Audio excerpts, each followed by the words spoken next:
محترم، ہم جو نماز ادا کرتے ہیں اس نماز میں عام طور پر دو طرح کی غلطیاں ہوتی ہیں۔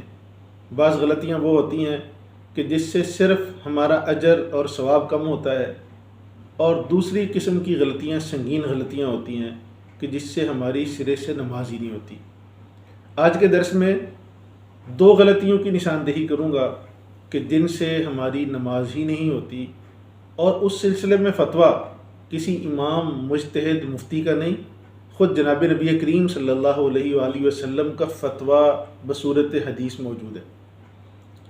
پہلی غلطی کہ ہم جب سجدہ کرتے ہیں تو اس میں پیشانی تو بسا اوقات زمین پر لگاتے ہیں مگر ہمارا ناک زمین پر نہیں ٹکتا، جبکہ دوران سجدہ جہاں پیشانی کا لگانا ضروری ہے وہاں ناک کا لگنا بھی زمین پر ضروری ہے۔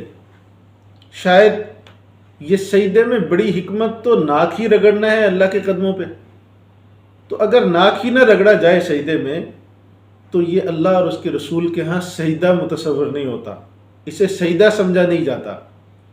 اس لیے جناب نبی کریم صلی اللہ علیہ وآلہ وسلم نے ایک مرتبہ ایک صاحب جو ان کے سامنے نماز پڑھ رہے تھے، آپ نے دیکھا کہ ان کی پیشانی لگ رہی ہے مگر ناک نہیں لگ رہا زمین پہ، تو آپ صلی اللہ علیہ وآلہ وسلم نے ارشاد فرمایا کہ جس نماز سجدے میں ناک زمین پر نہیں لگتا وہ نماز نہیں ہوتی، یہ خود حدیث پاک میں موجود ہے۔ اور دوسرا عمل اسے کہا جاتا ہے تعدیل ارکان۔ عام طور پر آج نماز پڑھنے والے تو بہت ہیں مگر تعدیل ارکان کی رعایت کرتے ہوئے نماز پڑھنے والے بہت کم ہیں۔ آپ سوچ رہے ہوں گے تعدیل ارکان ہوتا کیا ہے؟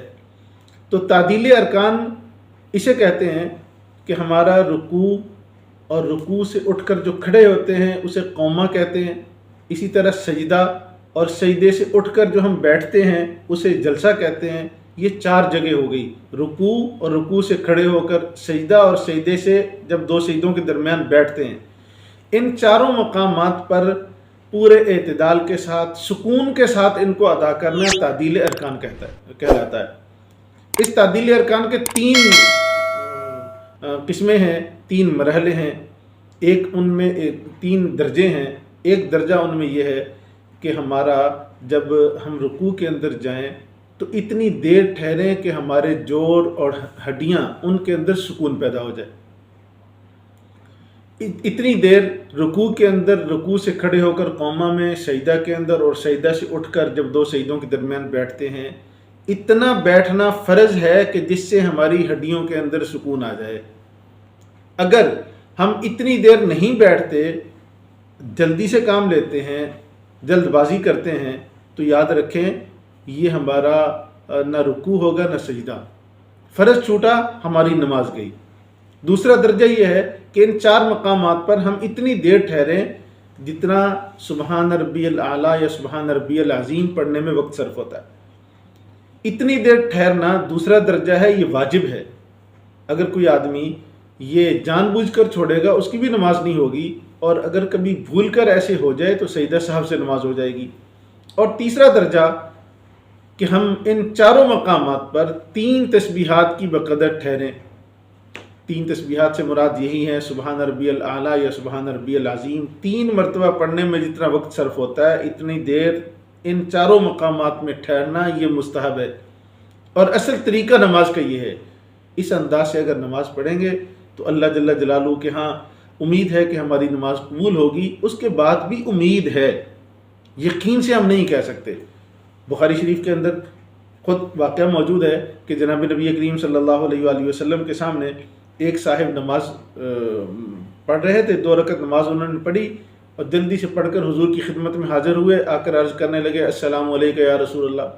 حضور علیہ السلام نے ان سے فوراً فرمایا قم فصلی فإنک لم تصلی، جاؤ کھڑے ہو کر دوبارہ نماز پڑھو، تم نے نماز نہیں پڑھی۔ دوسری مرتبہ آئے، پھر یہی، تیسری مرتبہ آئے، پھر آپ صلی اللہ علیہ وآلہ وسلم نے یہی بات ارشاد فرمائی۔ تو تیسری مرتبہ اس شخص نے پوچھا یا رسول اللہ غلطی کہاں ہے؟ تو حضور علیہ السلام نے اسی غلطی کی نشاندہی فرمائی کہ تمہارے ارکان کی ادائیگی میں اعتدال نہیں ہے، سکون نہیں ہے، تم جلدی مچا رہے ہو، اس لیے تمہاری نماز نہیں ہوئی۔ تو ہم جتنے ہمارے سامعین ہیں میں امید کرتا ہوں نماز پڑھتے ہوں گے، لیکن اس نماز میں ان دو غلطیوں کا خیال رکھا جائے۔ اللہ مجھے اور آپ کو توفیق عمل نصیب کرے۔